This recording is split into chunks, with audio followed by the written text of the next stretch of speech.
If you want to, just do it. The rancher did it, and enraged the whole town. They used to say that Caleb Morgan was the kind of man who listened more than he spoke, and when he finally spoke, it was already too late to stop him. He owned the largest stretch of land along Dry Creek Valley, a ranch passed down through 4 generations, and every fence post on it seemed to remember his family's sweat.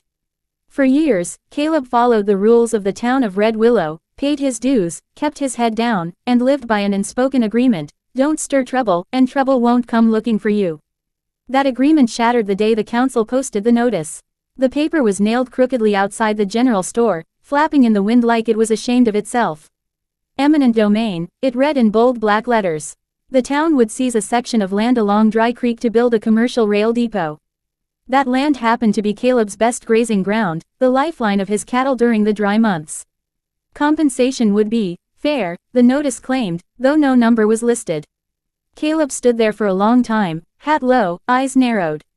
Folks passing by nodded nervously but didn't stop. Everyone knew the depot meant money, jobs, and growth. Everyone also knew it meant taking something from someone who wouldn't give it easily. That evening, Caleb rode the fence line as the sun dipped red behind the hills. His father's voice echoed in his memory, a simple rule spoken long ago: if you want to live with yourself, you do what's right for your land.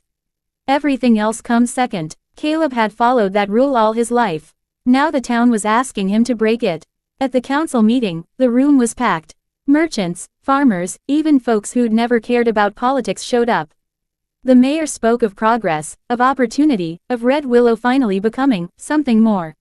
When Caleb stood, the room fell silent. That land keeps my cattle alive, he said calmly. You take it, you take my ranch.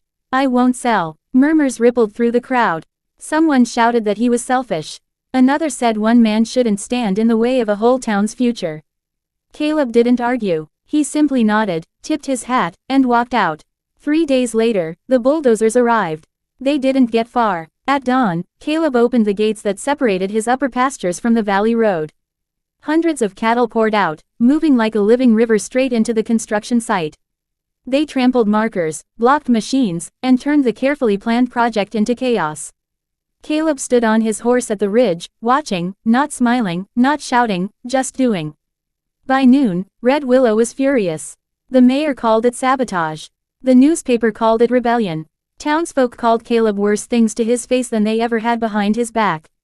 Businesses demanded his arrest. Parents warned their children not to go near his ranch. Overnight, the quiet rancher became the town's villain. Sheriff Dalton rode out that evening, boots dusty, expression tired. You've made your point, he said. But they won't back down now. Caleb looked across his land, the cattle settling back into the grass. Neither will I. The pressure increased. Inspectors arrived daily, citing minor violations. Bank loans suddenly tightened. Old friends crossed the street to avoid him. Even the church sermon took a turn toward obedience and sacrifice, words aimed like arrows. But something unexpected happened too. A small feed store owner quietly dropped off supplies at Caleb's gate. A young ranch hand, newly married and scared of losing his future job at the depot, still nodded respectfully when he passed. A widow whose husband had once worked for the Morgans left a note that read, "Thank you for reminding us what backbone looks like." Weeks dragged on. The depot project stalled, costs rising by the day. Investors grew impatient. Lawyers warned the council that a prolonged fight might cost more than the land was worth. The town's anger began to split, turning inward. At the final council meeting, the mayor's voice lacked its former confidence. A revised plan was proposed, rerouting the depot away from Dry Creek, onto less fertile land owned collectively by the town, spreading the burden instead of forcing it onto one man. All eyes turned to Caleb. He stood slowly. "I never tried to stop progress," he said. "I just refused to be crushed by it."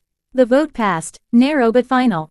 Red Willow didn't cheer. Healing took time. Some wounds don't close quickly, especially pride. Caleb returned to his routines, mending fences, riding at dawn, living as he always had. People still whispered when he passed, but the anger dulled, replaced by something closer to respect. Years later, when the depot finally opened on the outskirts of town, folks told the story differently. They said one rancher stood up when it mattered. They said he reminded a whole town that progress without principle is just another kind of loss. And Caleb Morgan, he never told the story himself. He only lived by the same rule, the one that started it all. If you want to do what's right, just do it. Even if the whole town gets mad first.